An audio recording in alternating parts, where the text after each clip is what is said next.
I'm originally from Kenya, my wife and I. The only experience that I had to draw from was my own and how I was raised. I came from a culture where children were there to be seen and not to be heard.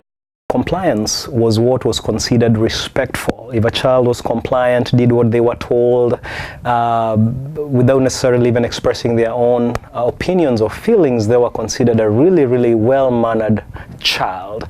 And a way of maybe orchestrating proper behavior or, if you will, correcting unacceptable behavior, was just punishment. Many times that included spanking. That was often used as a first or second resort rather than a last resort. As surprising as it may seem, even in school, teachers were allowed to spank children as a way of correcting behavior. And so that's, I believe if I hadn't, run into DWD or just a different approach, that is how I would have brought up my children. The DWD experience was a complete paradigm shift.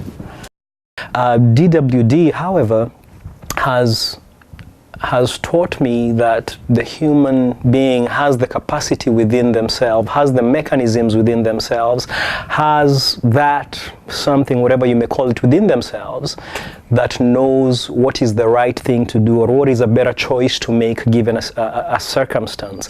And so DWD teaches and has taught me how to draw that out of the child, as opposed to from the outside in trying to tell the child what it is that I want them to do.